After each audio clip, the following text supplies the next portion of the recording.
Sempre, né, iniciando e agradecendo o convite. É sempre muito bom juntar, né, um grupo de colegas para a gente poder pensar, falar, sobretudo nesse momento muito particular que todos nós estamos atravessando.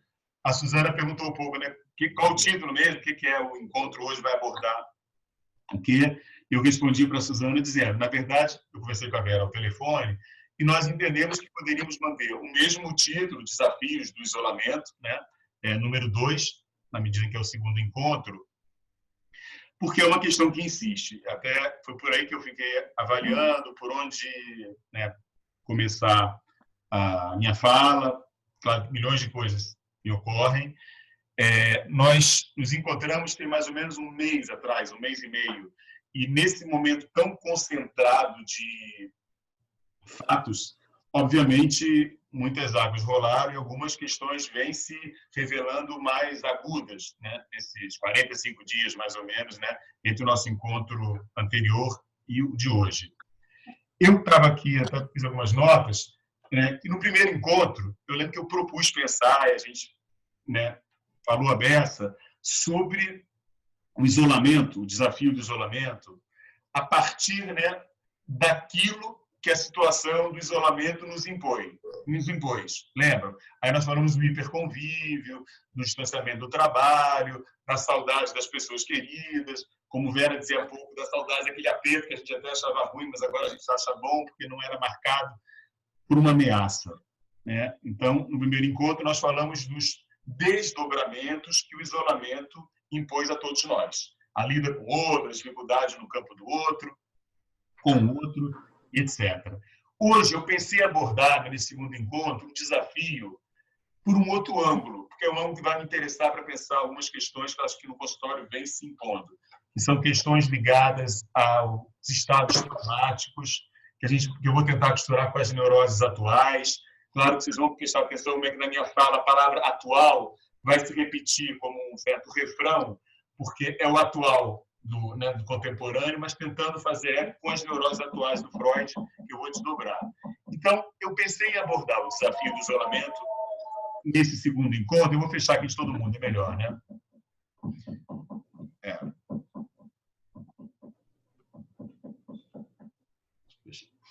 Pensar nesse segundo encontro, o desafio a partir do ângulo primário da questão. Isso que eu pensei. Quer dizer, o desafio que não como consequência do isolamento, mas o desafio que nos levou ao isolamento, né? Esse desafio como um mal de raiz. Desculpa, eu vou te interromper só um pouquinho de novo. Apareceu aqui que você abriu o microfone, tem vários abertos ainda, não fechou, não. Então eu vou fechar aqui. Tem que fechar porque a pessoa não fecha. Agora eu fechei, né? Fechei. Vamos ver. Não, tá aparecendo um aqui que eu tô vendo que tá aberto, que eu até já mandei mensagem reservadamente, mas não adiantou. Vamos agora, acho que agora foi. Né? Se ninguém respondeu é porque eu estou entendendo que todo mundo muda. É um pouco aflitivo isso. Mas acho que melhora, né, a escuta. Então, essa história do desafio sobre o ângulo primário, o desafio como um mal de raiz que nos levou ao isolamento, né? Nós fomos ao isolamento por conta de um baita desafio que foi encarar esse extermínio tão violento que passou a ameaçar todos nós. A gente ficou confrontados com essa ameaça, né, de uma forma muito radical. Aquela psicanalista paulista, que eu gosto muito, a Maria Homem, ela tem uma colocação que é interessante nesse sentido, porque ela fala que todos nós ganhamos um novo vizinho. Claro que é um vizinho super indesejado, que é o vírus. Então, o desafio de conviver com esse novo vizinho full time e as consequências que essa nova vizinhança impôs na vida de todos nós, que aí sim caímos na questão do isolamento. E eu estava me perguntando, pensando em muito do que eu tenho observado, acompanhado, se não será a lida, né, o convívio com essa presença invisível, né, um vizinho indesejável, muito ameaçador, se isso não configura uma cruel e atual mesmo, né, exigência de trabalho feita à nossa mente, né? quer dizer, uma série de remanejamentos, uma série de precauções, cuja dimensão excessiva, né, desses remanejamentos, non-stop, a gente costuma brincar, é 24 horas por 7 dias, né? Então, 24 por 7 é muito traumático viver 24 horas por 7 dias da semana, com as precauções, com o cuidado, com lavar a mão, com álcool gel, por aí vai. Então, essa situação, que eu digo que é uma exigência de trabalho feita à nossa mente, ela, na verdade, aproxima o que a gente está vivenciando de uma experiência ou de um estado traumático, eu dizia. Sobretudo porque envolve uma constante ameaça à vida, né? E foi presentificado de uma maneira meio que rápida, muito súbita. Foi de uma maneira rápida que nós abandonamos os nossos consultórios. Foi de uma maneira rápida que a gente cancelou o curso e ficamos sem ter aula. Foi tudo meio rápido. Então, a tal da angústia sinal, que eu vou tentar falar mais adiante, acabou que ela não operou, não pôde operar, permitindo que nós nos localizássemos ou nos organizássemos de uma maneira relativamente apaziguada face ao que estava acontecendo. Nós fomos subitamente referidos a uma mudança e sempre com uma ameaça à vida no horizonte.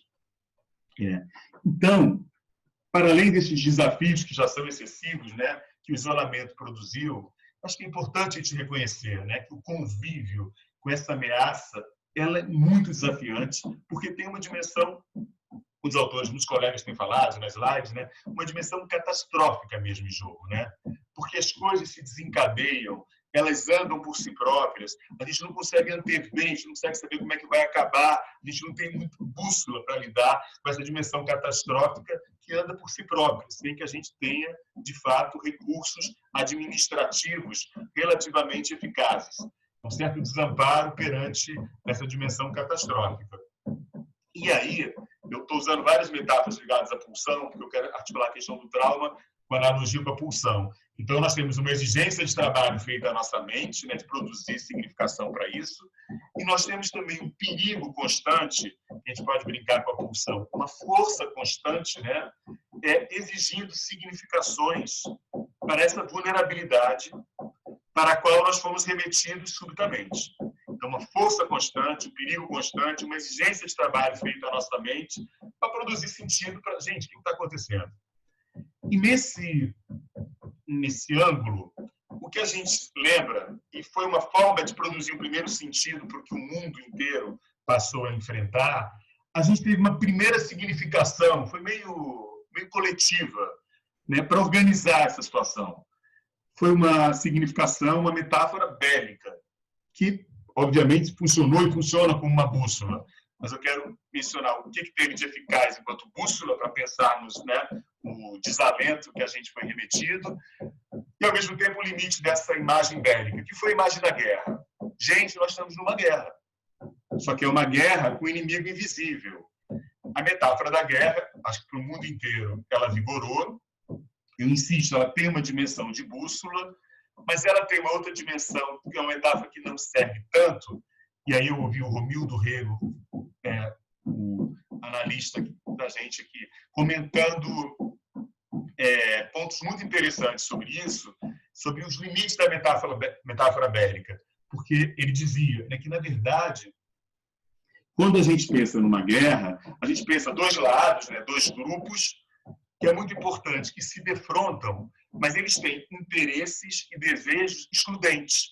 Né? Numa guerra, para que o meu desejo prevaleça, eu preciso destruir o inimigo, né? O outro lado. É na condição da destruição do inimigo que eu consigo, né, realizar o meu desejo ou que meu interesse seja conquistado. Ela sempre pressupõe interesse e desejo. E aí, quando a gente pensa no vírus, que, aliás, é alguma coisa de estatuto tão incerto, a gente não sabe se é vivo, qual o estatuto, né, do vivo do vírus. O vírus é um conceito bem complexo. Mas, certamente, quando a gente fala do vírus, ele não tem desejo. Né? O vírus não tem desejo. O vírus ele se espalha. Né? E a disseminação dele não tem nenhuma estratégia ou nenhum interesse específico. O que o vírus precisa é apenas das condições para que ele se alastre, para que ele se espalhe. Né? Essa ideia de que a exposição é tudo que o vírus precisa foi que colocou, né, como horizonte a ideia do isolamento, de o mundo inteiro parar. Milhões de comentários já foram tecidos sobre essa história, todo mundo parado, porque a gente tem um inimigo que não guerreia propriamente dito, que provavelmente não quer nada, ele quer apenas ocasião para se alastrar. O que é sempre super delicado quando a gente pensa em termos da flexibilização do isolamento. Ali que a gente fica sempre nessa história. Porque, para além de toda a questão bélica, quem vai ganhar, quem vai perder, o que se trata é de condições que ele dá à sua face cruel. Agora, a metáfora bélica, então, no que é o inimigo que não aparece, é o inimigo que não triunfa, é o inimigo que não propriamente diz a que veio, o tempo produz um cansaço. Gente, eu nem sei se eu acredito, mas já enchi o saco desse vírus. É assim que as pessoas falam, né? E, obviamente, sobretudo aqui no Brasil, que faltou e falta, né, uma diretriz, quer dizer, de orientação dos gráficos que subiram, das mortes que aumentaram ou diminuíram, ou dos leitos, ou de estratégias para lidar com essa obsessão por disseminação, nós ficamos muito desbussolados. Da cena social, meio que isso sumiu. A barra pesada de lidar com esse mal de raiz que eu estou dizendo, que essa vulnerabilidade absolutamente ameaçada, fez com que, de repente, muitos de nós disseram: parei de ver televisão, não vejo mais noticiário, não dou conta, só tem coisa ruim. Então, no ponto de vista oficial, não tem notícia nem orientação de a quantas anda esse espalhar do vírus. Do ponto de vista subjetivo, eu não vejo mais televisão, só estou vendo série. Nada contra. Você vai produzindo um certo distanciamento, né, que, no fundo, transforma numa questão de crença, e aí a gente tem essas falas. Eu já enchi o saco, cansei, para mim deu, eu vou, né, para a rua, digamos assim. Então, vejam como é que lidar com essa história tão opaca, tão desafiante, sem o mínimo de bússolas de orientação, e a mais da ciência, da epidemiologia, é muito importante, nos deixou mesmo uma questão meio de fé, um desamparo, um negacionismo se colocou em muitos de nós, e esse recurso da lógica do avestruz para de ver televisão. Eu ia dizer assim, é fácil, mas não é fácil. Tem que vai chegar na dimensão que eu digo, que o fato de eu não ver televisão, não acreditar no vírus, achar, faz com que as questões ligadas ao trauma, quer dizer, angústias, cansaço, insônia, uma dificuldade abissal de concentração, uma irritabilidade, uma sensação de não caber em mim mesmo, vem traçando, independente de eu estar acompanhando ou não. A negação não nos blinda desse desassossego quase neurovegetativo. Se dá no nível do corpo, já que as representações eu esvaziei porque nelas sequer acredito.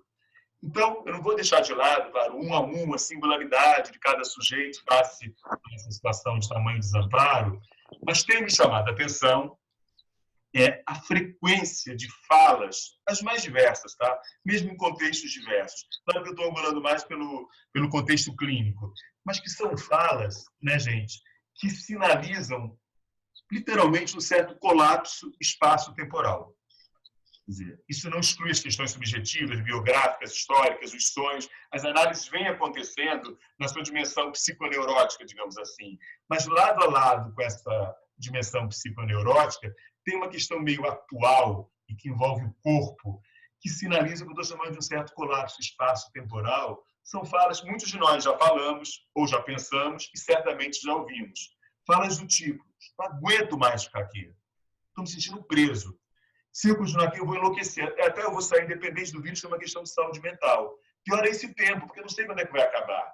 E o fato de eu não saber quando acaba me deixa mais aflitivo. Marcos, se falasse, vai acabar, sei lá, em dezembro. Ia ser barra pesada, mas eu apaziguava. Mas essa incerteza quanto ao tempo, essa sensação de confinamento, me leva a ir, então, para minha casa da Serra. Ou para minha casa, sei lá, da praia. Não, mas eu não tenho casa nem na Serra, nem na praia. Mas eu vou alugar uma casa, na praia ou na Serra.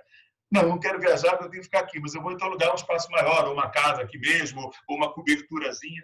Inacreditável o número de falas muito sofridas, muito angustiadas, de que esse espaço, que não tem a ver com a metragem, né? Eu posso morar numa Disneylândia, mas aquele espaço, aquele confinamento já está muito aflitivo, e esse tempo que não passa me deixa completamente fora de mim.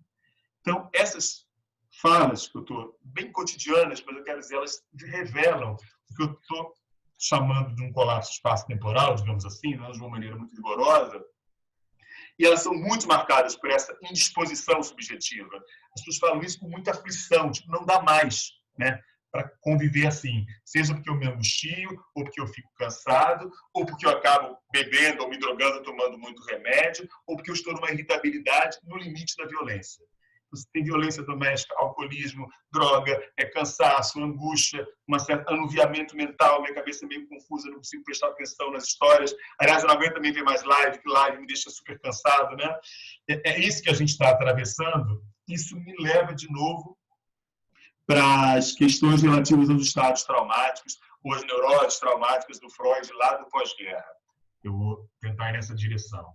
Quanto a essa desorganização, que eu estou falando no espaço temporal, que a clínica ou a vida nos apresenta o tempo inteiro, a gente sabe, eu trouxe até transcrevido, que eu adorei. Teve uma, não sei se vocês assistiram, uma entrevista do Caetano com o André Trigueiro, que é uma entrevista longa, mas lá, pelas tantas, tem um momento que o Caetano fala sobre o tempo de uma maneira que eu transcrevi, porque eu acho que para a gente é bem importante. Ele diz assim: eu pensava que, bom, vou aproveitar o tempo mais, concentrar em mais coisas. Mas não dá tempo, é muito pior. O tempo, quando você fica assim, com esse tempo todo, parece que o tempo falta. Incrível isso. O dia passa rápido, logo fica de noite, está na hora de dormir, é tarde para dormir. Caetano, hein? Acho que eu preciso dormir mais cedo para fazer. É estranho isso. Aí ele diz assim: eu me lembro quando eu estava preso, que a impressão que dava é que eu estava ali só aquele dia, entendeu? Você não sentia.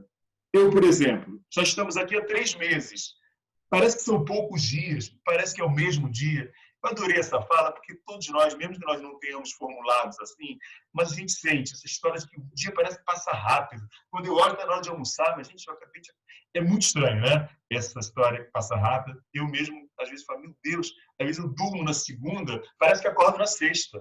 Mesmo em tempos mais entediantes, que você meio que não sai de casa, essa relação com o tempo, aí merece estudos bastante aprofundados, como é que a temporalidade, a subjetividade se costuram, produzindo essa situação que eu não sei se é muito tempo ou pouco tempo, se eu fico em casa direto, parece que demora a beça a passar, mas volta e meia, eu já me peguei, não, acho que tem que acordar mais cedo para tal coisa. Não, não é possível acordar mais cedo, né? Para alguma coisa nesse momento de tanto tempo, né? Já que você não pode ir a lugar nenhum. É um ponto importante. E aí já não é diretamente da clínica, foi da entrevista do Caetano. E depois também assistindo uma palestra do Pedro Duarte, né, o filósofo, brilhante, articulado, né, inteligentíssimo, todas as referências muito vivas, né, na fala do Pedro Duarte. Ele fez uma palestra online, claro, lá no Círculo Psicanalítico, que o título era "O que os filósofos têm dito da pandemia". E aí, obviamente que ele repertoria as principais formulações, o debate atual dos filósofos, né, agora do século XXI, todos vivos, sobre a pandemia.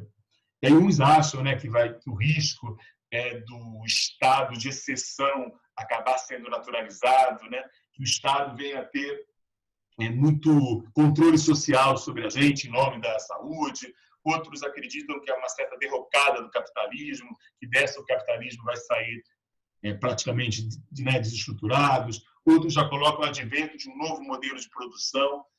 Enfim, é uma discussão muito rica, que vale a pena ver a palestra do Pedro lá no Círculo, que os filósofos têm dito da pandemia, está no YouTube, mas isso não me interessa tanto aqui, apesar de ser fascinante, né, o que tem sido dito. Mas o Pedro, de uma maneira muito sensível, ele sinaliza: olha, tudo certo e formulações todas embasadas. Agora, a gente tem que prestar atenção que as formulações se debruçam todas no que ocorrerá após a pandemia, sob a experiência presente. Aí nós, analistas, não escapamos disso. Sobre a experiência presente, sobre o que está acontecendo agora. Cada semana que abre a Câmara com Analisando, isso os filósofos meio que contornam e já estão lá na frente, né? Ele diz: fala-se muito mais sobre o que está por vir do que está acontecendo no momento atual.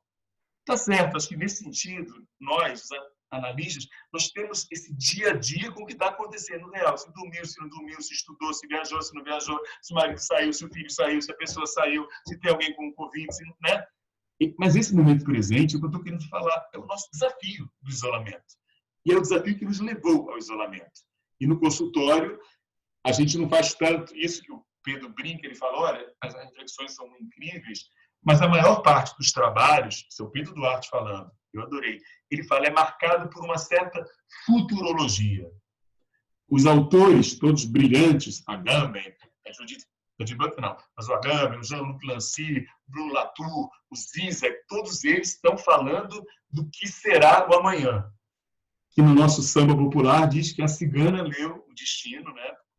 E que o meu destino será como Deus quiser. Até no samba, isso já está colocado em outras instâncias. Mas, no momento atual, muitas produções tentam falar do que virá, de como vai ser, até o tal do novo normal.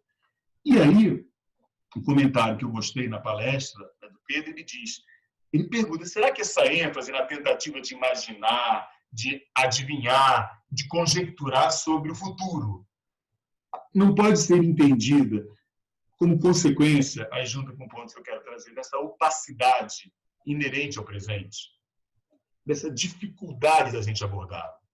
Tem vídeos incríveis, mais motivacionais, interessantes, que vão, por exemplo, propor, vamos montar uma árvore de Natal. Com a árvore de Natal você vai ter, né? Isso tem um valor motivacional, é simpático, mas para nós analistas isso não é propriamente, em primeiro lugar, que a gente não naturaliza que o Natal seja sempre uma data que a gente adora, né? Em segundo lugar, a dimensão motivacional se choca com essa opacidade do presente que desafia montar a árvore de Natal. Tem uma outra formulação que eu achei interessante, gostei, eu acho, me senti motivado, que dizia assim, de quem sabe a gente possa adquirir o estatuto que nós venhamos a nos tornarmos homens hidrelétricos, que tal qual o rio, que com as barreiras ganha potência, ganha força e nasce uma hidrelétrica, que as barreiras que estão sendo impostas a nós não nos transformem em homens hidrelétricos. Adoro, acho mais incrível. E queira Deus, eu virei uma usina, né?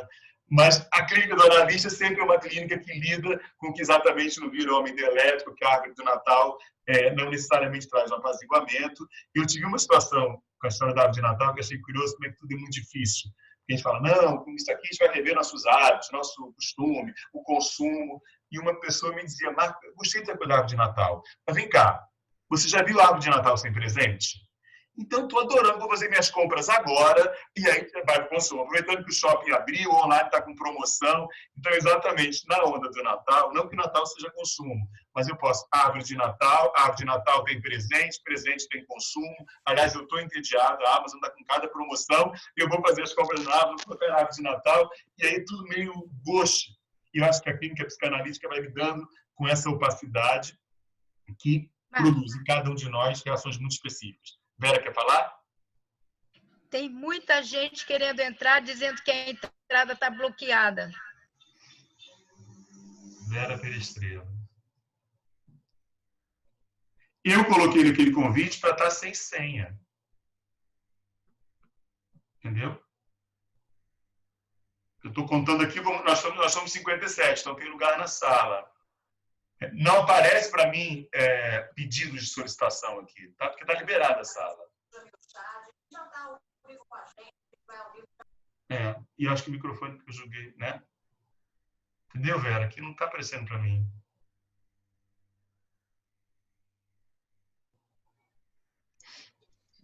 Marcos, eu tinha mandado para você pelo chat privado, porque já tem muita gente me mandando mensagem direto que está sala bloqueada. Aí eu mandei para você, mas não dava para atrapalhar a palestra. Eu tirei, vamos ver se vem. E o resto... não, desbloqueei agora. Eu não sei mexer muito bem com isso. Será que o sol está entrando, Márcio? Eu desbloqueei. Estou mandando aqui para as pessoas que me mandam mensagem.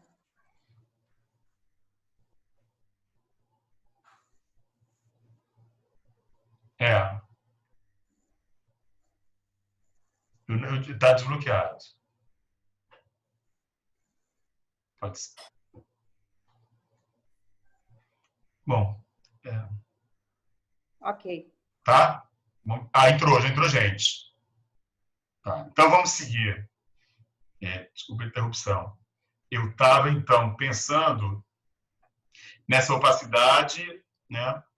E falando das falas motivacionais, que são falas sempre interessantes, mas que o cotidiano do analista lida sempre com esse lado B, com aquilo que dá motivação claudica, aquilo que dá motivação faz questão e traz mais esses estados que eu estou querendo articular com a questão dos estados traumáticos, tais como Freud formula lá em 1920, mas que ele já tinha antecipado com as neuroses atuais.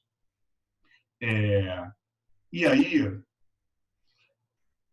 pegando ainda a palestra do Pedro Duarte, agora eu me lembrei, tá? Ele diz, então, será que essa dimensão futurologista não é uma forma de driblar a opacidade do presente?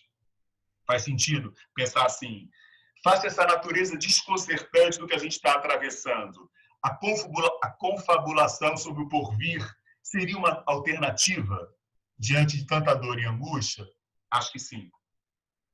E aí eu vou dizer de novo, porque a aproximação dessa malha, né, desse tecido atual do presente, é produtora de muita angústia. Né? Não é à toa que eu dizia que muitas pessoas sequer não vejo mais televisão, pararam de ver televisão. Não é propriamente com nenhum tipo de alienação maior. É como se ela se pressentisse. Eu quebro diante de tanta impotência. Então, essa ideia de que a pessoa se defende porque não sente com recursos para poder fazer face a, por exemplo, ao noticiário. Então, a esse respeito, de todos esses filósofos atuais que fazem previsões sobre o futuro, a Judith Butler, nossa filósofa americana, ela tem uma colocação que o Pedro Duarte ressalta que é muito boa e que é mais analítica, me parece, porque ela diz assim, olha, sobre o período pós-crise, fato é que não sabemos. E esse não saber, que a gente sabe que é o traumático na psicanálise mesmo, fato é que não sabemos. Né? Esse não sabemos é o tal solo movediço dessa pandemia, que estamos todos nós pisando leve ou pisando pesado, afundando nesse solo movediço ou não. E essa ideia, fato é que não sabemos, a gente não tem registro passado que nos ajude a entender o presente, projetarmos o nosso futuro. Está vendo o colapso temporal ao qual eu me referia?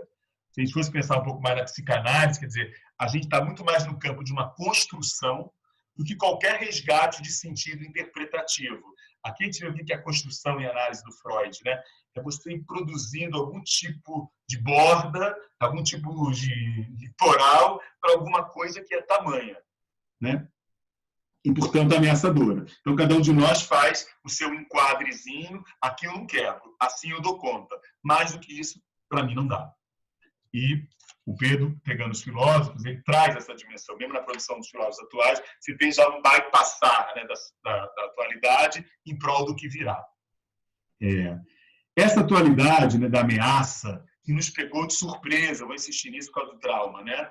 Sem que a gente pudesse se preparar de uma maneira mais adequada, envolve risco de vida, de novo, e que causa muito transtorno psíquico, até esse colapso espaço-temporal, de novo nos coloca um pouco no campo das neuroses ou estados traumáticos e que conversam com as neuroses atuais do Freud. Eu vou chegar lá. Então, o conceito de trauma nunca teve tão atual nesse sentido. Porque a gente sabe que o trauma é um termo, um conceito psicanalítico que atravessa a obra toda, perfeito, mas que tem, em termos de formulação de uma teoria do trauma, dois momentos específicos no Freud. Né? Ele formula primeiro o trauma no âmbito da teoria da sedução, o trauma como uma violência perpetrada pelo pai ou pelo professor, para aquelas figuras, né, de autoridade, e que ele acreditou que eram reais, depois ele se deu conta que eram fantasias, e aí o trauma vira a própria fantasia, ou a sexualidade, ou o excesso psíquico, né? Quando ele abandona a teoria da sedução, esse trauma mais assim consistente fica todo diluído nas discussões sobre a pulsão, digamos assim. E você não encontra uma discussão sobre o trauma, você tem a discussão sobre os elementos que têm, eventualmente, efeito conflitivo no aparelho psíquico, portanto, um efeito traumático. Mas a teoria do trauma está lá na teoria da sedução. O que é interessante, gente, que o Freud até abandona a teoria da sedução por vários motivos, mas um dos motivos que faz ele bater o martelo de não acredito mais em minha neurótica foi a ideia de que os pais seriam todos perversos. Então, alguns autores, quando retomam o abandono da teoria da sedução, falam Freud ali, ele toma partido da ideia do pai protetor. A ideia do pai excessivo, do pai fora do lugar, de um pai, né, transgressor, era bastante estridente e ele, claro, baseado em outras histórias, mas para salvaguardar o pai protetor, ele bate o martelo do abandono da teoria da sedução, e a sedução vai para o campo da fantasia. Muitos autores, quando comentam a própria direção que o Freud dá ao caso Dora, é incrível como ela fala de um vizinho mais velho, de um certo assédio, roubou um beijo, coisas que a gente hoje leria, oi, como é que é isso? Ele, não, mas era o desejo dela, estava projetando, porque era o vizinho, na verdade, era o substituto do pai, e ela estava desejando... A dimensão de um certo assédio ali, ele não escuta, não valoriza, e salvaguarda o pai, salvaguarda o vizinho, e fica sempre a Dora com desejos, fantasias, né, para associação do pai com o vizinho, e não é à toa que ela até larga o tratamento, como se de fato alguma coisa que ela estivesse trazendo não estava sendo escutada e o abandono prematuro do tratamento. Mas eu não vou entrar muito agora, não, mas eu queria falar que o pai como protetor, o pai como lugar do cais, como eu costumo falar, protetor do caos, era importante para o Freud. Quando o Freud retoma a teoria do trauma, é no pós-guerra, 1919, 1920. E ali ele ficou muito boquiaberto, ali no período da guerra.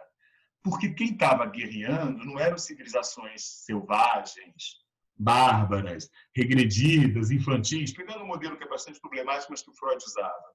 Eram nações civilizadas da Europa, grandes nações, nações paternas da lei, da ordem, do desenvolvimento.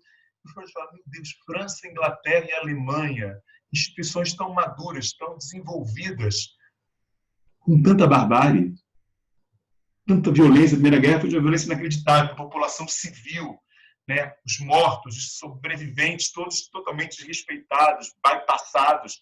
Freud escreve um texto muito interessante, que a gente lê pouco, a gente deve ter que combinar de ler, que é o Reflexões para os Tempos de Guerra e Morte. É um texto de 1915, Reflexões para os Tempos de Guerra e Morte. Ele escreve no calor da hora, 1915, a guerra começou em 14. Ele começa falando, que desilusão. Eu supunho que civilizações atrasadas, bárbaras, duelassem dessa forma, mas as super desenvolvidas. E aí começa a interrogar esse pai protetor, quer dizer, que o próprio Estado, como figura soberana, segura o não matarás em tempos de paz. Mas em tempos de guerra, é o próprio Estado que diz, matem. E aí sim vem a guerra, né? Matem porque o nosso interesse para triunfar tem que acabar com o grupo do lado de lá. Então é tão sério. E aí então, o texto tem uma parte que é sobre a desilusão com a maturidade das grandes civilizações, e um outro ponto que é lindo e atual, sobretudo aqui no Brasil, que ele fala que tipo de cuidado se tem com a vida, que tipo de cuidado se tem com os mortos, que tipo de cuidado se tem com os sobreviventes do mortos. Eles diziam, nessa guerra, nenhum. Eu acho até que os povos que eu considero mais selvagens eram mais cuidadosos. Claro que o guerreiro matava o seu inimigo, mas se ele matava, depois ele sofria uma série de rituais para expirar ou para, de uma certa maneira, fazer deferência à vida do inimigo morto. A tribo pranteava os inimigos que foram abatidos. Os sobreviventes tinham um certo cuidado, um certo tabu a atravessar esse momento de perda. É lindo o texto, tá? Porque ele fala, então não sei o que é civilizado, o que não é civilizado, porque civilizado faz, né, agem dessa maneira com seus mortos, e aí começa até a problematizar o que é essa ideia, né, do desenvolvimento, sobretudo do ponto de vista ético. Claro que isso é super importante, sobretudo para nós aqui no Brasil, porque se tem um ponto que é muito dolorido, é o total desprezo com a vida, com os mortos, com os rituais. A gente perdeu muita gente boa, né, do campo da cultura, a gente perdeu, né, na psicanálise, Salvador Garcia Rosa, perdemos o Moraes Moreira, Valdir Blanc, o Bill Fonseca, era para ter homenagem, trio elétrico na rua, colóquios de psicanálise, né? Não fazer nada, uma coisa meio, de novo, meio invisível, né? Claro, algumas mensagens de WhatsApp, mas, enfim, não vou alongar muito nisso também não, mas nesse tema, Reflexões para os Tempos de Guerra e Morte, o Freud já falou que o pai é capaz de guerrear nesse nível. Eu não esperava isso. E aí, ressoa com ele lá de 1897. Não, o pai não pode ser tão perverso assim. Ele está relativizando o lugar da lei, o lugar do pai, problematizando, melhor dizendo, e questionando qual que é o critério de civilização mesmo, de desenvolvimento, e claro que ele está pensando que deveria implicar a relação com a vida, e que ele viu que na morte isso dança de uma maneira muito assombrosa.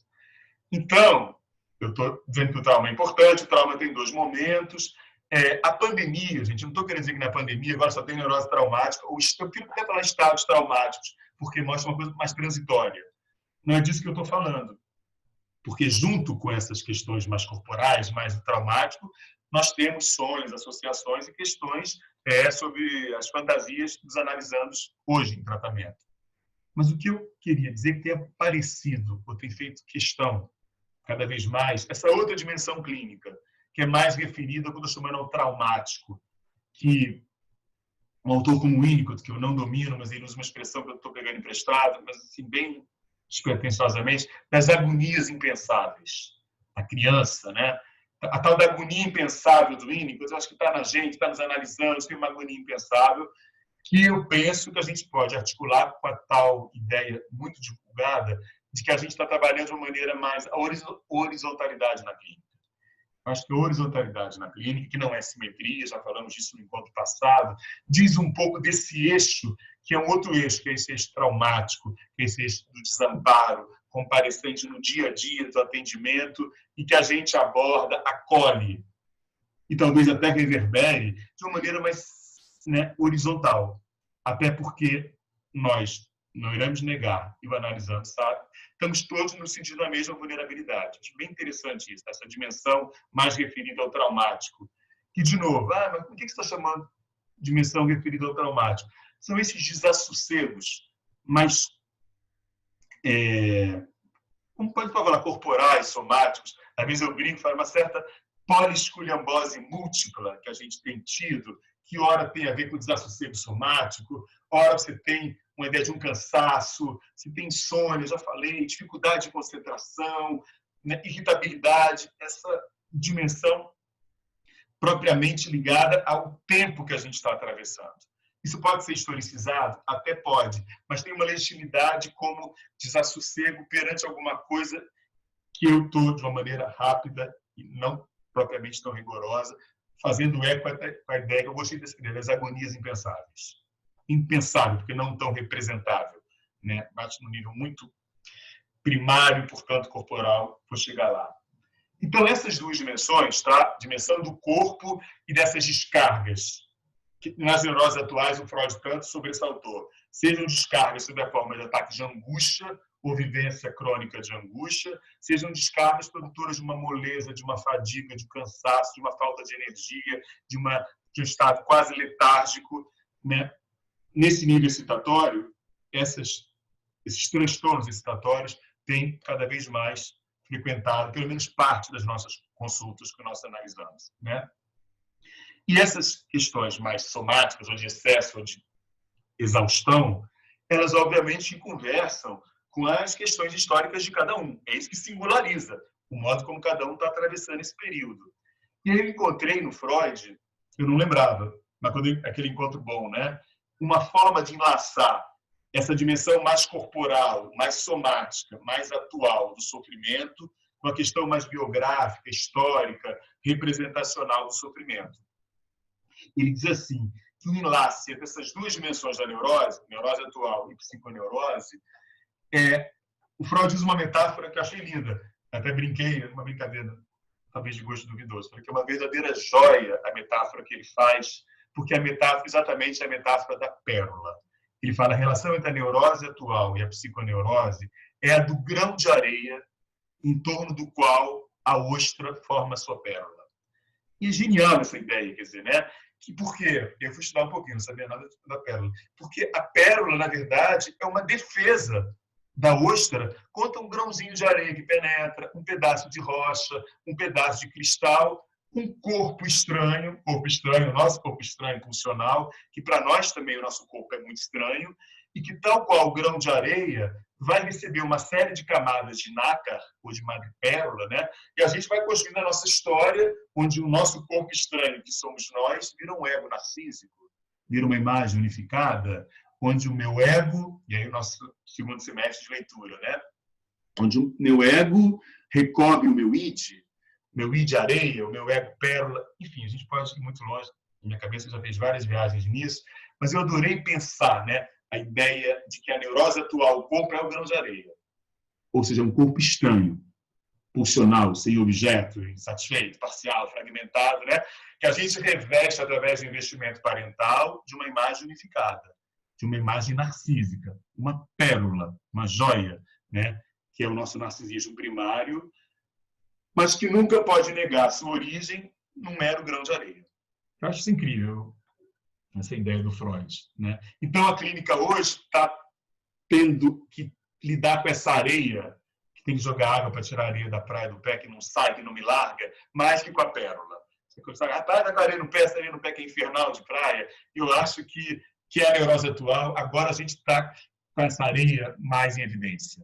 As nossas pérolas continuam, mas é como se vazasse por detrás de todas as camadas de madrepérola um pequenino grão de areia. Que eu, bem associativamente, a gente vai fazer, porque todo mundo me conhece, a gente já estudou muito os canais da MPB, eu me lembrei tanto, acho que é Dolores Duran que diz, né, que um pequenino grão de areia era um eterno sonhador e que, olhando o céu, viu uma estrela e imaginou coisas de amor. Acho lindo isso. Imagina um grão de areia imaginando coisas de amor. Isso é uma ideia do impossível. A relação sexual impossível. Né? Um pequenino grão de areia que, olhando para o céu, viu uma estrela e imaginou coisas de amor. Passaram anos, muitos anos, ela no céu, ele no mar. Dizem, né, que nunca o pobrezinho pôde com ela se encontrar. Dada impossibilidade. Mas, gente, o que eu posso fazer com esse impossível da relação? Se houve ou se não houve alguma coisa entre eles dois, ninguém pode até hoje afirmar. O que é de verdade é que depois, muito depois, apareceu a estrela do mar. Isso lindo, né? Então, a estrela do mar, né, quer dizer, né, a estrela do mar tem a ver com a estrela lá de cima, é a coisa, né, do poeta, mas é linda essa imagem, né? Uma impossibilidade que produz, apareceu a estrela do mar, né? Que é o que é possível do grão de areia se haver. Penetrar, entrar, se relacionar com a estrela do mar. Porque a estrela do céu fica como esse impossível. Então, acho que a nossa cabeça, mais ou menos, tem que inventar a estrela do mar, entendeu? Faça o impossível, que me distancia. Meu corpo pulsional do objeto, né? Impossível, que eu faça uma estrela do mar, que não é uma joia, ou uma pérola na metáfora freudiana. Então, acho que é importante, quer dizer, o que cada sujeito consegue fazer de invenção estrela do mar, já que eu não tenho estrela do céu, e que tipo de joia eu consigo fazer. Tem no dedo um falso brilhante, tem pérola falsa também, são incríveis, não consigo nem diferenciar, e a gente vai, cada um com a sua joia, né, segurando a barra de viver, que tem no grão de areia o corpo estranho à sua base. Tá? Gente, isso que eu queria falar, esses corpos estranhos do mar e os corpos estranhos das nossas exigências pulsionais, estranhos ao nosso ego. Dá de fazer formação de compromisso no melhor dos casos, para ter pérolas. O que não consegue se articular em termos de formação de compromisso, resta como essas questões atuais, traumáticas, corporais. Assim que eu fiquei pensando, né? E comparece, de novo, angústia, fadiga, insônia, irritabilidade, dispersão, anuviamento na cabeça, perturbação gastrointestinal, algumas vertigens, calafrios. Gente, calafrio, falta de ar. Gente, será que eu não estou com Covid? Aí se articula com os sintomas da doença, aí vou ou não vou para o hospital, mas ir para o hospital é um foco, né, de contaminação. Estão entendendo que o desafio do isolamento 2 que eu estou trazendo hoje, acho que é até um pouco mais barra pesada, porque ele é estrutural, ele é atual, isso não passa, né? O tempo passa e isso não passa, né? Essa vulnerabilidade muito exacerbada que a gente está tendo que lidar e estamos tendo que conviver, estudar de nós analisando, né? Uma dimensão mais corporal, tá? Que vai remeter com esses as neuroses atuais do Freud. Então, pensando em neurose atual ligada aos excessos não ligados, corporais atuais. O Freud opunha neurose atual às psiconeuroses, que eram ligadas a fantasias, cenas, representações, defesa psíquica, recalque. Esses dois grupos iniciais do Freud, o grupo da neurose atual, o Freud acabou não desdobrando, porque as psiconeuroses são pérolas, né, de amores, desamores, incestos, recalques, defesas, formações de compromisso, e a psicanálise foi por aí. Depois da guerra, aquele impacto traumático com um excesso, alguma coisa impensada no campo da lei, o Freud vai rever a questão do trauma. E eu me baseei num artigo que é da Marta Rezende, que já teve no ICF, também estudiosa, articuladíssima, brilhante. O nome do artigo dela é Das Neuroses Atuais às Neuroses Traumáticas, Continuidade ou Ruptura. Está no online, se você digitar isso no Google, Das Neuroses Atuais às Neuroses Traumáticas, Marta Rezende, sai o texto. Eu fui atrás do texto, gostei muito, e ali ela chamou a atenção. ela arrumou e chamou atenção para uma dimensão muito interessante, que ela falou, olha, no Freud, a gente tem que separar duas acepções, quer dizer, duas formas, duas vertentes do trauma. Ela diz, uma é a vertente da teoria traumática da neurose, que é a que a gente estuda. Qual é o trauma? Foi a fantasia? Foi o desejo incestuoso? Foi uma angústia de castração? Né? A teoria traumática da neurose, que é a teoria que fala a neurose redunda de um trauma grão de areia em torno do qual se fez uma obra, se fez uma joia, um sintoma. Teoria traumática da neurose. Ela fala, essa é uma vertente que é a que grande parte da psicanálise abraça, a teoria traumática da neurose. Mas ela diz, lá na virada dos anos 20, depois da guerra, com excesso, dentro da civilização avançada, a lei não é tão imune à barbárie quanto eu supus, né? A barbárie habita a civilização, e o melhor exemplo que a gente tem é a bomba atômica. É barbárie ou excesso civilizatório? Mostra que, né, é absolutamente articulado essas duas dimensões. Quando Freud fica meio atento a essa dimensão, ele pensa numa outra vertente que a Marta Rezende coloca, que seria a teoria da neurose traumática. Então, tem que ver no Freud o que é teoria traumática da neurose e o que é no Freud teoria da neurose traumática, que é a que eu estou um pouco tentando trazer para a gente pensar. A teoria da neurose traumática, que não se opõe à teoria traumática da neurose, mas está em outra vertente. Uma está em cima do que foi, qual camada de madrepérola, qual camada de sentido se construiu em torno da areia, sob forma de formações do inconsciente. A outra está um pouco nessa areia que eu brinquei, de uma maneira muito informal, pelo amor de Deus, nessa areia do pé que a gente fica lavando, tem sempre um pouco de areia que não sai. Teoria da neurose traumática. Onde a questão toda é pensada no solo das neuroses de guerra, a gente não pode esquecer, né? Onde o desamparo, a ameaça à vida, sem nenhuma angústia sinal, era radicalmente presente. Isso? A situação das neuroses de guerra. Por isso que eu digo que o trauma, apesar de a gente falar dessa em psicanálise, no dia a dia da clínica, ele fica meio bom. Quando tinha guerra, quando tinha a questão da construção das ferrovias, ou situações de abuso sexual, o trauma nesse sentido mais da areia, a gente já pensa ele revestido pela defesa, que faz um trauma histórico, biográfico, singular, né?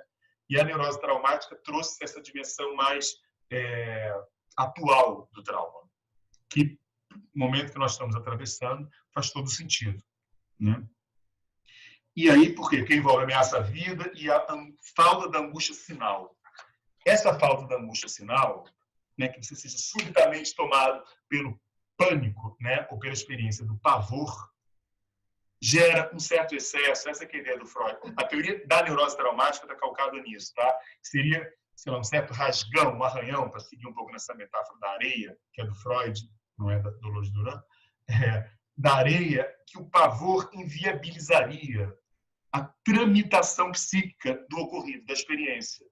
Uma experiência completamente desorganizadora, que faz um colapso espaço-temporal, gera um excesso que o aparato não consegue inscrever psicamente, sobretudo numa cadeia temporal, numa cadeia logificada. Então, essa não tramitação psíquica impede a inscrição, né, da experiência traumática na cadeia associativa do sujeito. Por isso que o trauma não tem conteúdo. O trauma é qualquer experiência que possa produzir essa incapacidade de inscrição na cadeia psíquica do sujeito. E quando escreve, mesmo que seja uma barra pesada, que eu sofro, eu posso fazer um luto, uma elaboração, né? Depois daquela inscrição, serve como um alerta quando alguma coisa presente evocar associativamente um perigo parecido com aquele lá de trás. Então, a angústia sinal pressupõe um arsenal de memória, uma série de inscrições que, uma vez realizadas, servem para o ego sinalizar o risco de algo associativamente relacionado com aquela experiência traumática. É isso na neurose traumática a gente não tem. Não há essa inscrição. Então, o sujeito fica refém daquele excesso que compulsivamente repete. E a gente pode pegar também o sentido do atual nessa vertente. É o atual no sentido de que não vira passado. Não é só o atual porque é alguma coisa contemporânea. É o atual porque não chega a virar passado. Fica repetindo de uma forma de um tempo que não passa, né? Acho que isso é importante. esses excessos não representados, tanto das neuroses atuais quanto das neuroses traumáticas, obviamente que no momento que a gente está, tem sido super presente. A Marta Rezende, nesse artigo que eu acabei de mencionar, ela propõe, isso me inspirou bastante, que as neuroses traumáticas, lá dos anos 20, sejam, na verdade, uma retranscrição, né, profunda das formulações iniciais sobre as neuroses atuais, entendeu?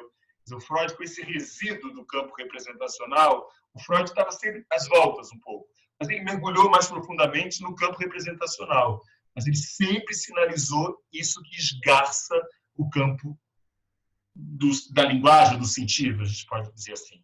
Sempre sinalizou. A obra inaugural dele, Interpretação dos Sonhos, onde é uma aula de interpretação, conteúdo manifesto, conteúdo latente, a interpretação é para, né, resgatar o sentido latente do conteúdo manifesto.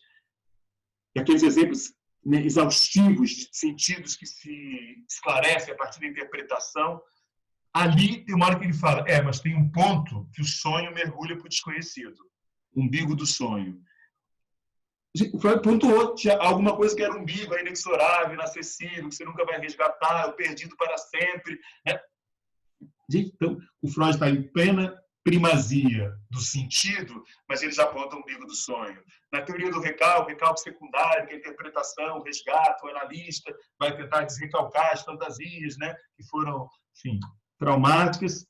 Tá, recalque secundário, ele fala, mas tem um recalque originário, existe um recalque primário, Urfer-Dramo, esse é inexorável, inacessível. Gente, a obra do Freud não é o espaço aqui, mas se nós formos recenseá-la, tem sempre sentido, e esse ponto que mergulha no desconhecido. E as neuroses traumáticas, lá nos anos 20, segundo a Marta Rezende propôs, eu achei ótimo, poderiam ser entendidas como releituras, retranscrições das neuroses atuais. Só que aí já articulado com a ideia da guerra, porque são 25 anos que separam. Tá? As neuroses atuais, elas são teorizadas muito em 1895. A neurose traumática é 1920, é no pós-guerra. E essa costura me interessa porque eu estou tentando propor aqui. Esse caráter crônico, insistente, da angústia lá dos neuroses traumáticos, faz eco com a ideia da compulsão à repetição das neuroses traumáticas. Ele que é insistente, que repete, que não passa, que não vira passado, eu dizia há pouco, né? E nos neuróticos atuais, lá de trás, do início, Freud falava esses acessos de angústia, eles não têm, eles são desprovidos de conteúdo representativo. Então, muitas vezes eles são vividos como angústias de aniquilamento, né? Angústias de morte, de ameaça de loucura. Aniquilamento, morte, ameaça de loucura, tudo recomparece também na ideia das neuroses traumáticas. E nos tempos atuais, deixa eu avançar um pouco, quer dizer, essa ideia de ser atacado de surpresa, sem estar preparado para isso, é o núcleo da neurose traumática e tem sido, me parece, muito do que a gente tem experimentado. Né? Em dezembro, nenhum de nós imaginaríamos estar vivendo o que a gente está vivendo em março. Muito perto. A gente voltou do carnaval, mais ou menos feliz. Aliás, alguns de nós até trouxemos, né? Voltamos e, de repente, tem uma guinada impensável. Isso não é pouco para a gente. E se for durar 15 dias, como foi no começo, um mês, quiçá, um mês e meio, suporte, nós estamos indo para o 4º mês, né? Caminhando para lá e com horizontes incertos e muito aflitivos, né? Daí essa impossibilidade, eu dizia, do acionamento da angústia sinal. Eu estou na direção de terminar, eu sei que o online também é mais cansativo. Vou buscar um pouco de clareza, porque agora teremos um pouco mais de postura conceitual. Se não ficar muito claro, a gente vai conversar e eu posso tentar esclarecer o que eu conseguia. Mas eu estava dizendo que o trauma não tem aviso prévio, é um susto, não tem tramitação psíquica, vira um excesso que não entra numa cadeia passível, né, de organização espaço-temporal, digamos assim. E, portanto, a angústia sinal não se faz presente. Quer dizer, tem uma impossibilidade do acionamento da angústia sinal, que é exatamente aquela angústia mais branda, é aquela angústia que tem um valor de representação. A angústia sinal, como o nome diz, tem um valor de índice, de advertência, de alerta mesmo, né? A angústia sinal alerta quanto à iminência de um perigo à integridade narcísica do ego. E esse perigo ele é sinalizado a partir de equivalências simbólicas, né? É porque houve perdas na história de cada um de nós, houve separações tamanhas que cada vez que uma nova perda, uma nova separação, agora uma perda da minha própria integridade egóica, no que se insinua e o aparato consegue associativamente estabelecer uma relação, ele fala chumbo grosso aí, perigo. E aí o acionamento defensivo pode comparecer, tentando evitar o esgarçamento dessa integridade narcísica. Essas correspondências, né, quando Freud trata disso, ele vai dizer experiências primárias de separação. Então, nascimento, o desmame, a separação do bolo fecal, das fezes, a perda do amor do objeto, aí depois até a angústia de castração, que é aquele elege como uma angústia por excelência. Então, uma equivalência simbólica, onde cada angústia dessa sinaliza e prepara a que irá acontecer, evitando uma dimensão tão traumática. Mas isso tudo já envolve uma historicização, isso eu queria dizer, das vivências primárias. Então, a angústia sinal, que eu acho que é que está em colapso também em muitos de nós, ela tem esse caráter protetor, ela protege a homeostase psíquica desses sustos avassaladores. Então, a angústia sinal, para o Freud, é uma angústia diferente do que ele chama de angústia automática. Aquela angústia que automaticamente se faz presente em todos nós com valor traumático. Então, a angústia automática, ela já é a presentificação, taquicardia, sudorese, tonteira, né? Todos esses mal-estares, sem que haja aquele alerta. A angústia sinal é a angústia do fóbico. O fóbico, através do objeto, ganha um sinal de alerta de que, se ele não fizer alguma coisa, ele estará em angústia automática. Então, para pensar a angústia sinal, sempre pensa na angústia do fóbico, que é uma angústia condicional, é uma angústia enquadrada. Como é que eu faço angústia sinal com um vírus que eu nem vejo? Eu não sei se a pessoa do meu lado está, eu não sei se quem mora na minha casa está, eu não sei se essa caixa de pizza está, eu não sei se o elevador... É uma coisa enlouquecida. Então, a angústia sinal ela não funciona. Você não pode sair com um barbom pela rua tacando em tudo, né? Você não consegue fazer isso. Dá vontade, acho que até instruir a tomar um pouco de desinfetante, né? Porque, gente, onde é que eu chego no mal? Esse mal radical. E isso é bastante traumático e desorganizador. Eu não consigo ter a sinalização. Tem que ser full time. Tá? E aí a gente começa. Pega o álcool gel, passa na mão. Aí pegou na caixa, lava o álcool gel. Aí pegou no vidro do álcool gel, passa o álcool gel no vidro, porque o vidro pode estar sujo. Isso é endless. Então, os sintomas obsessivos e os sintomas meio de pânico, eles graçam de uma maneira muito farta, porque ou eu fico obsessivo, né, passando o álcool gel no vidro de álcool gel, ou eu fico muito apavorado, tentando, né, evitar contato com todo mundo, indicando que a angústia sinal não dá conta de me organizar. Isso eu queria colocar. E o que é bonito ainda é que essa passagem, numa criança, né, da angústia traumática, aquela angústia avassaladora, para a angústia sinal, é lindo como Freud fala isso. Lá no Obsessão sobre a Angústia, parte 7 ou 8, não sei de cabeça. Ele diz assim, que a gente consegue ter angústia sinal a partir da relação que a gente tem com a mãe, do bebê com a mãe. Isso é lindo, quer dizer, porque no início, a criança não sabe diferenciar o que é a ausência temporária da mãe da perda permanente da mãe. É o vínculo com a mãe, a alternância, ausência, presença. Mamãe foi, mamãe volta, mamãe foi, mamãe volta. O espaçamento disso que permite que eu possa interpretar a ausência como temporária e não como uma perda permanente aniquilante. É por aí que vem as agonias impensáveis do Winnicott, né? Que eu não domino, mas eu gostei do termo.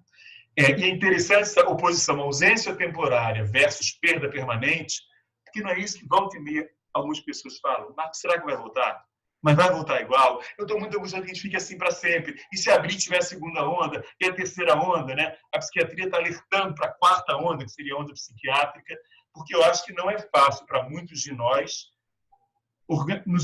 nos organizarmos em termos ausência temporária ou perda permanente. Volta aquele mundo? Volta o avião? Volta o bloco de carnaval? Volta a gente apertadinho lá no ICF? Isso é muito confusional. E cada um de nós, com os recursos que tem, vai conseguir lidar, que é algo, tanto que é uma coisa muito boa, motivacional, que eu também gosto. Vai passar. É bom ouvir dizer vai passar, porque isso é temporário. Agora, eu acredito, ou eu tenho marcas tão poderosas de que é permanente, eu não tenho mais esperança, eu estou desesperado. Por isso que eu vou voltar logo, porque eu não sei como é que vai ser. Tenho que viver a vida que me cabe. Quero viver o que me cabe, a minha vida, né? Então, essa história muito primária, perda permanente, ausência temporária, ecoa nas agonias impensáveis da gente, dos nossos analisantes no consultório.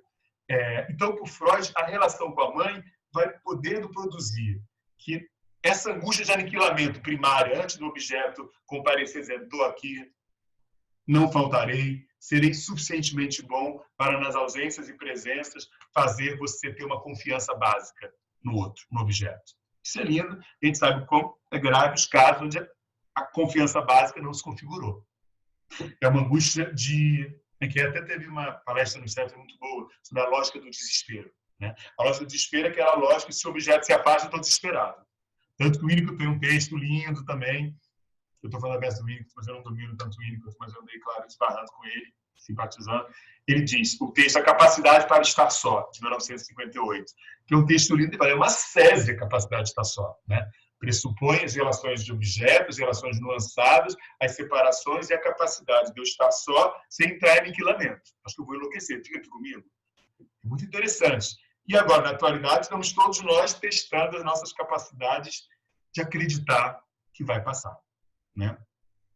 Então, essa ideia de que o objeto vai passando da angústia traumática para a angústia sinal é porque a angústia, então, vai se colocando como uma angústia condicional. Na ausência do objeto, eu fico um pouco temeroso de reviver aquele desamparo de outrora. Mas como eu já tive a presença do objeto, e a presença do objeto deixou marcas em mim que alimentam que eu fantasie, que eu brinque, ou que eu anuncie uma experiência de satisfação. E logo, logo, o objeto chega e me confirma que os momentos de angústia sinal, porque eu estou sozinho, podem ser administrados pelas marcas que eu tenho do outro em mim e que garantem que eu possa brincar, que eu ensinar, fantasiar. E é lindo isso, nessa alternância, eu possa entender a condição do afastamento objetal não como uma angústia de aniquilamento, e sim como eu tenho recursos para fazer face a isso. Então, o colapso espaço-temporal também na clínica, ele varia de paciente para paciente. Quem consegue mais preencher essa loucura que a gente está vivendo, ou quem fica desesperado, porque não sabe o que fazer, não tem o que fazer, não aguenta ficar em casa, não aguenta ficar preso, o tempo não passa, e eu vou, né, me embriagar até que alguém me esqueça, como dizia o Chico Buarque. Né? É uma forma, né? E pode ser embriagar de coisas de farmácia, de coisas de cervejaria, ou em coisas do morro.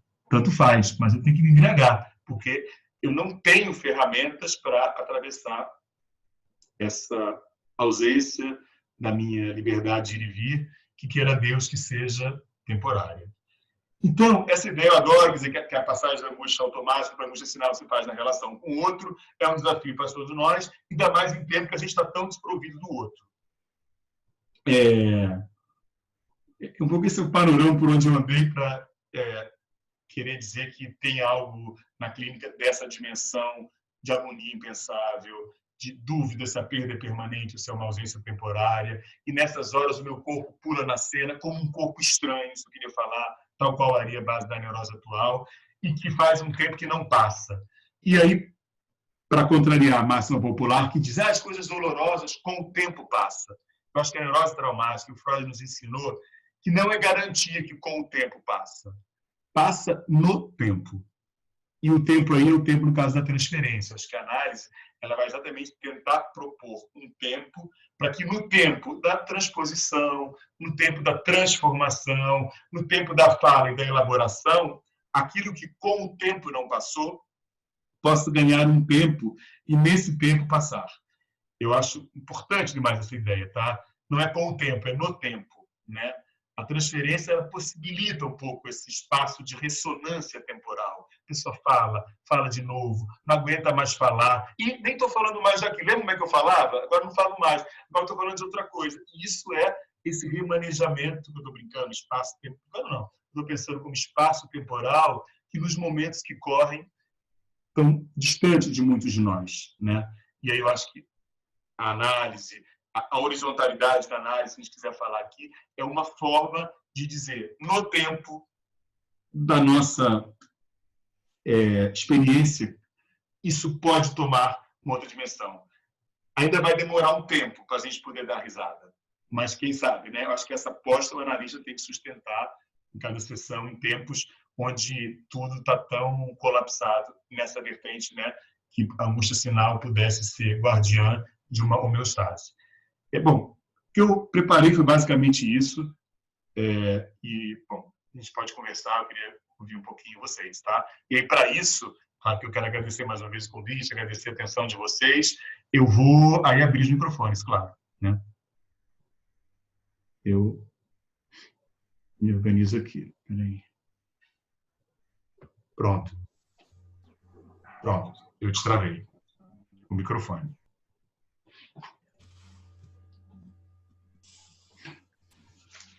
Marcos, Vera. será que há esse pedido, esse pedido enfático que todo mundo faz, né? Como será depois? Como é que eu vou lidar depois? Como é que as coisas vão voltar? A gente poderia ter uma ideia, mais ou menos, como se fosse o artigo do Freud, Construções em Análise, que a gente teria que dar uma roupagem daquilo que não tem palavras ainda, que não tem uma possibilidade de representação ainda, para poder lidar com esse amanhã que não se sabe o que será? Pois é, aí que eu brinquei um pouco, a história da árvore de Natal, do homem hidrelétricas, eu acho que essas falas motivacionais elas são interessantes no sentido de que ela envolveria uma construção de futuro, né? De desejo, né? Vai passar. Outra coisa é quando isso tem uma dimensão meio tamponadora, que eu acho que é um pouco que eu peguei na palestra do Pedro, né? Você começa a falar porque aí a experiência presente fica subjugada, né? Ou esquecida. Eu acho que como recurso para construir um futuro onde eu me imagino estando quando passar, a gente pode pensar nessa vertente. Só o que eu tentei sinalizar é que as falas motivacionais, muitas vezes, elas podem ter um uso, elas não são em si, elas podem ter um uso apenas tamponador. E que ele acaba não... Porque para construir você tem que reconhecer que está na lama, né? Reconhecer essa opacidade, reconhecer a dificuldade. É uma construção muito mais castrada, digamos assim, né? Ela inclui a barra pesada. Quando eu começo a me distanciar da opacidade do presente, às vezes eu começo a fazer projeções que têm funções mais recalcantes, eu diria assim, seriam mais história da defesa. Agora, pensar no futuro, poder falar do futuro como sinalização de desejo é o que nos cabe, né? Agora, talvez seja só respeitando um pouco essa cadência, né? Para não ficar um pouco mais maníaco, né? Acho que é uma defesa que a gente acaba tendo um pouco. A quantidade de festas que estão tendo, o pessoal manda foto da Moreira, da Urca, não sei o quê, tem um tom negacionista maníaco bem encher o saco. Eu acho que eu também enchi o saco, mas é difícil lidar assim, que eu falava um pouco do vírus, né? Enche o saco, não dá mais, já deu. Porque a lógica é de espalhar. Por isso que a gente está meio assim, desamparado e apavorado, porque assim, o vírus não tem interesse, ele só quer se espalhar. Se você dá condição, ele espalha. E aqui no Rio, a gente está numa situação justa agora por conta dos transportes públicos, né? Exatamente, saber todo mundo em pé, amontoado, sei o quê. Tomara que não dê, tem que acompanhar, mas é um risco muito grande. Essa angústia que a gente perdeu quando não tem nenhum tipo de comunicado oficial, eu achava chato a beça, mas aquelas reuniões à tarde, gráficos, não sei o quê, elas eram importantes, elas inscreviam uma certa movimentação disso. Hoje a gente não tem uma questão de fé, houve uma interiorização, ou migrou um pouco a história, então a gente mal vê, a gente mal sabe, ou quando sabe aquelas situações, até no meu caso, segurança do prédio, porteiro do prédio, a babá não sei de quem, o motorista, começa as histórias que são perto, mas são perto muito diferentes, a gente infelizmente sabe. E isso gera uma coisa de que a gente acha que já passou, já está tranquilo, né? E vamos que vamos. Isso é um... Marcos. Oi, Ana. Oi. Ontem eu estava vendo uma matéria que eu achei bem interessante, que falava sobre essa questão do isolamento. Deixa eu dar parte da matéria, que tem um ponto que a ciência explica que você está preparado para o perigo, mas depois de um tempo você já não consegue mais registrar, dá uma fadiga com relação a a essa proteção, ao isolamento? Estou tentando buscar assim. Sim, peraí. As pequenas escapadas se tornarão cada vez mais comuns. A explicação, afirmam, é científica. Acontece porque os mecanismos de alerta do corpo humano, principalmente os cerebrais, com a atuação da amígdala e hipocampo, que entram em ação ante um perigo, como a possibilidade de infecção por um vírus, entram em colapso depois de um tempo. É o que alguns especialistas chamam de fadiga da quarentena ou falência adaptativa. Nosso sistema faz esforços para nos adaptar a situações novas e indesejadas de privação. Mas quando somos obrigados a fazer isso por muito tempo, esse mecanismo entra em falência, não conseguimos mais racionalizar. Sim. Eu acho que isso é uma leitura biológica do que a gente estava tentando falar no campo dos sentidos. Nesse campo aí da glândula, não sei o que, é uma coisa mais corporal. A ciência tem um entendimento, uma leitura, e a gente, à luz da psicanálise, vai tentar fazer uma leitura. Eu comecei dizendo, acho que a gente cansou. É um cansaço, um esgotamento. E aí não pensando no nível, né, químico, como a matéria coloca, mas no nível representacional, eu digo, essa questão, a construção da angústia sinal é super difícil, porque a gente não consegue historicizar para trás, nem muito para frente, tudo é muito inédito, né? Essa situação. Quando que a gente... Acho que ninguém que está vivo hoje viveu um mundo parado por conta de um vírus. Eu acho que, né? Não, a gente não tem. Aí pode fazer pesquisas históricas, né? Tem especificidades da época, isso inviabiliza. Eu acho que esse cansaço... O medo é difícil, porque o medo pressupõe, né, um objeto mais material. Então, nem angústia sinal, nem medo. Então, a teoria biológica da fadiga, ela vai encontrar, em outros termos, na psicanálise, uma certa... Elas podem conversar. Ainda mais isso que eu falei que achava importante, sabe, Ana? Aquelas reuniões que, bem ou mal, ficavam atualizando e dando ao aparelho algumas ferramentas de entendimento comportamental perante a ameaça. A gente não tem isso. Isso é uma coisa que, infelizmente, deu certo. Essa política de negar, não existe, não falo, não reconheço, não comento, sequer põe o médico para pensar essa situação. Infelizmente, deu certo, deu errado, né? A gente ficou meio... É quase uma questão de fé. Foi muito politizado isso. Então, quem usa máscara porque está, sei lá, é de esquerda, tem essas coisas rolando hoje em dia. Muito politizado. Com certeza. Super difícil, né? Que bobagem, negócio de máscara é esse? Que ela para com isso, é bem... Eu tenho uma pessoa que ela foi ofendida na rua, porque perante uma situação que tinha muito gente sem máscara, ela parou, aquilo já foi alvo de um discurso de ódio. O que é? Você quer lá, tá com medo, né? É delicado isso, né? Então, eu acho que você trouxe uma coisa da ciência no campo biológico, tentando falar de uma fadiga, e eu tentei falar nessa costura no campo representacional, um cansaço, né, de produção. Acho que conversa. Esse é o desafio do isolamento, né? Que não é o hiperconvívio, laço com o outro, se o outro é semelhante, o outro é estrangeiro, que foi o tema do nosso encontro anterior. Não sei se você estava. Hoje eu estou falando desse desafio mais estrutural. Sim, estava. Né, que nos mantém no isolamento. É porque eu achei que falava de alguma forma, assim. Achei interessante a menção disso. É bom, E na matéria fala também que nas redes sociais já são muitos que consideram palhaços quando se deparam com as praias cheias e estão cumprindo um isolamento, né? Isso pode gerar um ressentimento no futuro.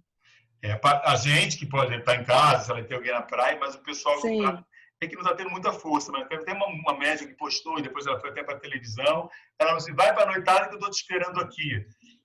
O pessoal da área da saúde fica muito ofendido, né? Porque você não trabalha no hospital, você não sou médico, eu não vejo televisão. Na televisão também não tem nenhum discurso oficial. Existe mesmo essa história? Estou achando que é um pouco mimimi. É fácil chegar nisso. A gente sabe que a gente vive num país onde a questão da educação, da cultura, da leitura, e o hedonismo, a gente é muito alegre, tem praia, tem não sei o quê, tem mergulho, tem caminhada. É muito fácil, a gente vai passar isso. Gente, acho que estou de saco cheio. Então, é interessante o que você falou, porque esse é o cenário que a gente está. Acho que esse é o desafio do isolamento atual. Eu não me senti otário, eu não me senti esperto, né, na guerra, e o pessoal da área da saúde, eles ficam mais aflitos, eles pedem muito, né? Você vê aqueles plantões, os caras todos marcados pelas máscaras, o cara tirou a luva, a mão parecia, sei lá, tipo de jacaré, aquela mão de jacaré toda ressecada. Peditável, mas eu não estava no hospital, né? Modo de falar, quer dizer, o individualismo nesse ponto ele é também uma arma bem difícil, né? A própria utilização da máscara é para o outro. É muito complicado que a minha segurança dependa do outro estar usando máscara. Mas o outro não quer usar. Deita, dá porrada se eu falar. Então, isso, né? Eu comentei uma outra... E quando usa pendurada, acha que usar pendurada na orelha usar, ou abaixo do queixo, usar, tá gostando. É cachumba quase, está com cachumba. Aí não usar, né? Mas eu sou muito delicado, que a gente colocou que a minha proteção depende do outro. Isso é uma coisa... Sim. Hoje eu sinto assim, em lugares mais legais, sei lá o que for isso, pessoas mais legais, é quase uma certa falta de educação você ficar sem máscara, né? É uma delicadeza, uma falta de educação. Mas dependendo do modo como eu estou sem máscara, não vem falar comigo não, que você vai ver. Deve ser complicado essa tensão que se deu, né? Entre quem é você para pedir para eu usar máscara. Não sou obrigado a usar máscara.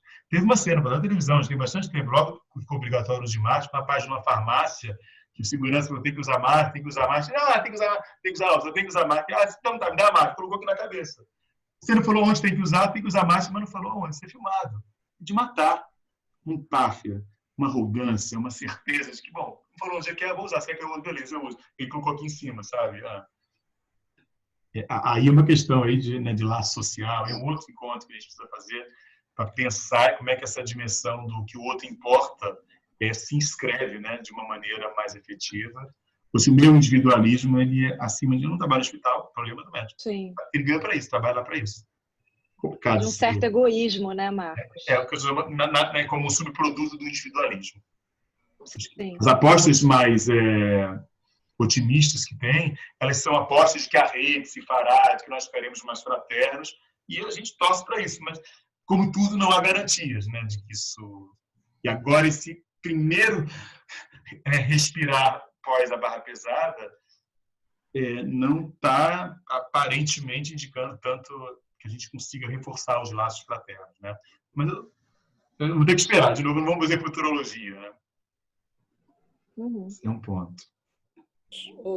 Marcos, Oi, Suzana. eu achei bem interessante essa analogia que você fez desse tempo da quarentena que estamos vivendo e essa relação primária da mãe do bebê com a mãe, né? Em relação ao timing da ausência e presença da mãe, no sentido de que, vamos dizer que aos poucos o bebê vai entendendo que a ausência da mãe não é uma situação total de desamparo, porque ele acredita que ela vai voltar, né? Então, assim, a gente imagina essa quarentena como uma situação que bordeja esse desamparo, esse futuro indeterminado, é como se esse vírus que traz, como você disse no início, uma nova exigência de trabalho psíquico, né? Foi. Como se a gente tivesse que estar assim estendendo ao máximo, né, a nossa resistência, a nossa capacidade de fazer esse trabalho psíquico, acreditando que essa mãe vai voltar, né? A gente como, vamos dizer assim, a gente como bebê, né? Quer dizer, essa quarentena, você entende o que eu estou falando? Quer dizer, essa quarentena, essa situação, como se a gente tivesse assim, para evitar uma atitude inconsequente, bom, enchi o saco, vou por aí, né? Se preservar, tem que estar estendendo ao máximo essa capacidade de manter o psiquismo trabalhando, tentando produzir novos sentidos, né? Até para impedir a atuação, entendeu? Quer dizer, de estar acreditando que isso vai passar, e se vai passar, que cada vez é 1 mês, 2, 3, e é um futuro totalmente indeterminado, né? Então, a gente está sendo como se posta à prova a capacidade de cada um de nós de produzir sentidos e estender ao máximo. É isso, Suzana, é isso. Acho que né? Que bom que você falou isso. Acho que a gente conseguiu transmitir um pouco isso por aí que eu tenho prestado atenção, tenho lido e pensado. É um desafio. Você peguei uma carona na questão da função, uma exigência de trabalho, feitamente, né? De todos nós, e nós como analistas sustentarmos, sermos parceiros, né, nessa construção difícil. Sem ficar muito na linha motivacional, autoajuda, bem numa linha melancólica, não tem futuro. A gente sabe, entre a cruz e a caldeirinha mesmo, né? nem para o Eu acho que esses trabalhos de Zoom, de redes sociais, estão ajudando muito nesse sentido, né? Eu tenho gostado, eu tenho ficado meio viciadinho. Porque eu acho que um ampara um pouco o outro, um ajuda um pouco o outro, né? Claro, tem às vezes vocês enche o saco, excesso, mas eu tendo a ver, eu fico meio viciadinho por isso, porque eu acho que permite que essa dimensão traumática não tenha um efeito desestruturante. Enquanto a gente pode falar dela, produzir essas bordas, isso é mais tranquilo, isso completamente silenciado poderia levar a um efeito muito desestruturante, né? Dessa travessia tamanha que a gente já cansou, mas tem que relançar uma aposta, né, num futuro, mas sem ignorar que ainda não passou. Essa metáfora foi usada por alguma dessas autoridades públicas, que é tal qual um incêndio, que está pegando fogo, você apaga aquela brasa toda ali. Não joga folha seca em cima, não, porque ainda está lá o incêndio. É um pouco essa metáfora cruel. Eu acho que muitos de nós já tiramos o pé do sapato e fomos caminhar. Pode ser que nós nos queimemos. Claro que eu não queira isso. Acho que essa imagem de um incêndio que não acabou, e a gente começa a jogar folha, eu falei, o vírus só quer a condição para espalhar. Tal qual o fogo em brasa, você joga folha e ele relança. Então, eu não gosto de pensar que essa imagem seja verdadeira, mas ela tem sido usada de uma maneira para ver se produz angústia sinal. Gente, não vai descalço não, porque tem fogo ainda na área. Ah, não, mas já enche o saco, vou colocar o pé no chão, não aguento mais. Uma areia que eu falei, do grão de areia, acho que a gente pode brincar com isso. Olha, acho que são reflexões inacreditáveis, a gente, né, tá no nosso horário. Alguém mais quer falar alguma coisa, um comentário? A gente se despede, como é que a gente faz?